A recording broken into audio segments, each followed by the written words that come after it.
Hello दोस्तों, आज हम बात करेंगे एक्सीडेंट क्लेम के बारे में।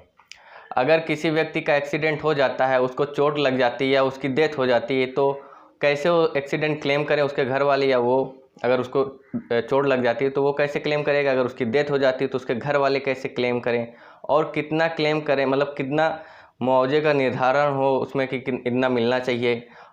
तो आज हम इस पूरे वीडियो में जानेंगे step by step accident claim कैसे करना चाहिए और एक्सीडेंट क्लेम का निर्धारण कैसे होता है, इसके बारे में पूरी जानकारी लेंगे। पहली बात ये है कि एक्सीडेंट अगर हो जाता तो क्लेम करें कहाँ पर। तो जिस व्यक्ति का एक्सीडेंट जिस शहर में हुआ है तो वहाँ से क्लेम कर सकते हैं, और जिस व्यक्ति का एक्सीडेंट हुआ है उसके गार्जियन या उसके आश्रित जहाँ रहते हैं, जिस शहर में रहते हैं, वहाँ से कर सकते हैं। या जिस गाड़ी से उसका एक्सीडेंट हुआ है उसका ड्राइवर कहाँ का है, वो गाड़ी कहाँ की है, वहाँ से भी क्लेम किया जा सकता है। तो तीनों बातों में सबसे सही दो जगह, जहाँ एक्सीडेंट हुआ है वहाँ से क्लेम कर सकते हैं, या जहाँ गार्जियन रहते हैं, जहाँ आश्रित रहते हैं, वहाँ से क्लेम किया जा सकता है। सबसे सही यही पड़ता है। अब दूसरी बात, अगर एक्सीडेंट से किसी व्यक्ति को चोट लग जाती है या गंभीर चोट लग जाती है तो कितना क्लेम मिलेगा? अब व्यक्ति जितने दिन हॉस्पिटल में रहेगा और जितना भी उसका दवाइयों में खर्चा होगा पैसा, वो पूरा क्लेम में दिया जाएगा। और जितने दिन व्यक्ति हॉस्पिटल में रहेगा प्रत्येक दिन का 500 रुपया अलग खर्चा दिया जाएगा।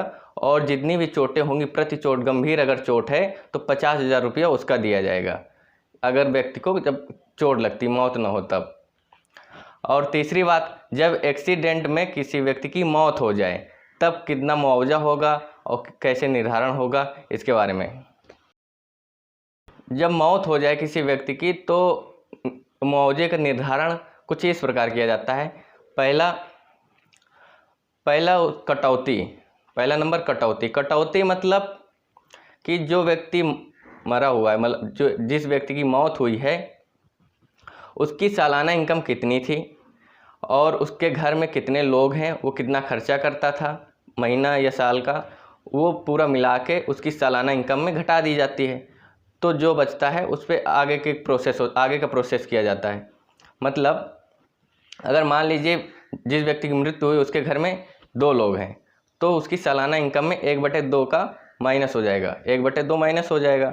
और 3 लोग हैं तो 1/3 का, और 4 से 6 लोग हैं तो 1/4 का माइनस कर दिया जाएगा पूरी इनकम में।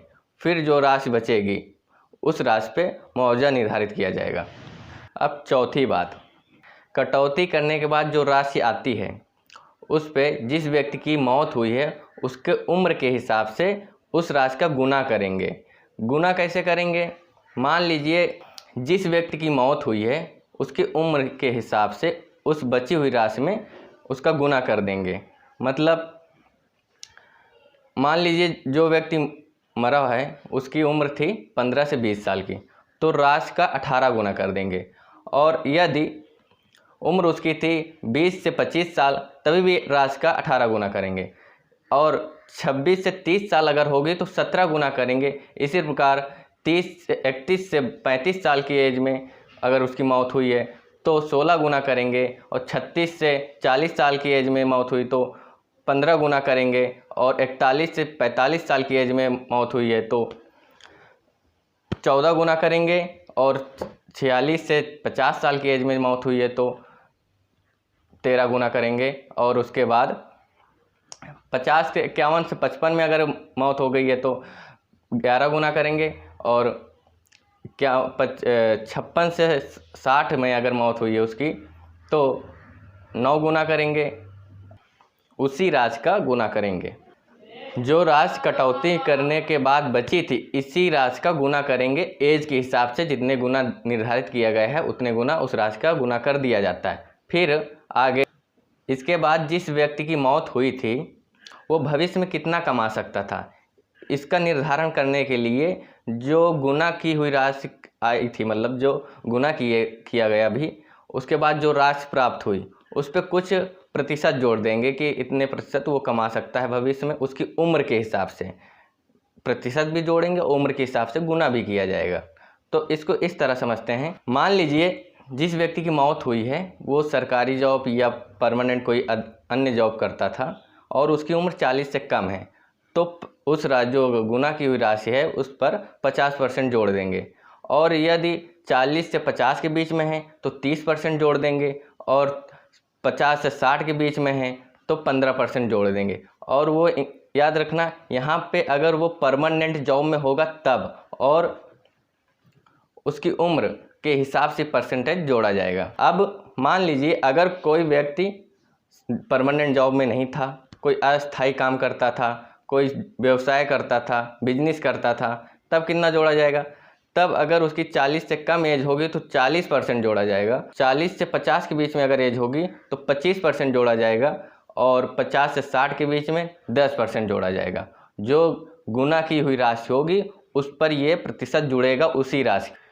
अब ये जो सब जोड़कर जो राशि आएगी, मतलब जो गुना करने के बाद, प्रतिशत करने के बाद जो राशि आई, मतलब कटौती करने के बाद, उस पर गुना करने के बाद, और फिर उम्र के हिसाब से भविष्य वृद्धि, मतलब भविष्य में कितना कमाएगा उसका प्रतिशत करने के बाद जो राशि आएगी, उस पर उस व्यक्ति के दाह संस्कार का, और विधवा पत्नी के लिए, और संपत्ति के हानि के लिए कुछ पैसा जोड़ा जाएगा। दाह संस्कार के लिए 15,000 रुपया, पत्नी के लिए 40,000 रुपया, और संपत्ति की हानि के लिए 15,000 रुपया। टोटल 70,000 रुपया उस राशि में अलग से जोड़ा जाएगा।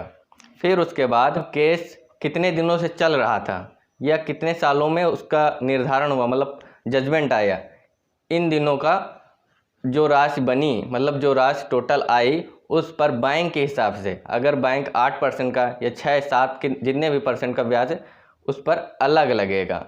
वो ब्याज लगाकर जो राशि बनेगी वो पूरा मुआवजा होगा, और वो उस मृतक व्यक्ति के आश्रितों, विधवा पत्नी या माता पिता, भाई बहन अगर उससे छोटे हैं, उनको मिलेगा। मुआवजा जो होता है वो आय के छत के लिए दिया जाता है, मृत्यु के लिए नहीं दिया जाता। मृत्यु के लिए मुआवजा कोई नहीं दे सकता है। अब जो ये निर्धारण किए हैं, अब इसको एक एग्जाम्पल के माध्यम से समझ लेते हैं। चलिए एग्जाम्पल देखते हैं। एक्सीडेंट क्लेम अमाउंट कैसे जोड़ेंगे। मान लीजिए जिस व्यक्ति की एक्सीडेंट से मौत हुई उसकी एज 25 साल है और उसकी टोटल इनकम साल की 3 लाख है। अब 3 लाख है और उसके डिपेंडेंट, मतलब कि उसके आश्रितों की संख्या 4 है, तो यहाँ पे हम 3 लाख में 25% मतलब 1/4 घटा देंगे तो 2,25,000 आएगा।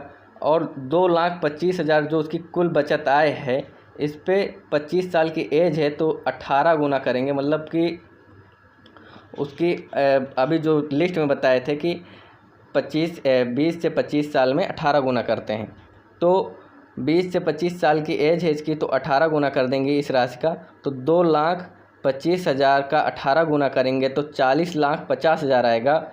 और इस 40,50,000 में मतलब वो व्यक्ति भविष्य में अपने कितना कमा सकता था, मतलब कितनी आय वो अर्जित कर सकता था, तो 25 साल में मरा है वो, और मान लीजिए वो कोई परमानेंट जॉब करता था, तो परमानेंट जॉब में और 25 साल की एज है तो 50% इसमें जोड़ देंगे इसी राशि का, तो आएगा टोटल 60,75,000 रुपये। अब 60,75,000 रुपये में 15% उसके दाह संस्कार, जो दाह संस्कार किया गया उसमें जो खर्चा आया उसका 15,000 रुपया, और उसके विधवा के खर्च के लिए 40,000 रुपया, और उसकी संपत्ति हानि का 15,000 रुपये इसमें जोड़ देंगे 60,75,000 रुपये में, तो टोटल हो जाएगा 61,45,000 रुपया।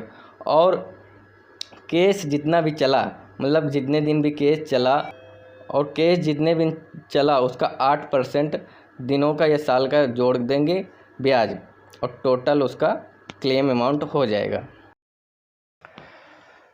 स्वस्थ रहें, सुरक्षित रहें। मैं आशा करता हूँ इसकी ज़रूरत न पड़े आप सबको, और मिलते हैं अब अगले वीडियो में। जय हिंद।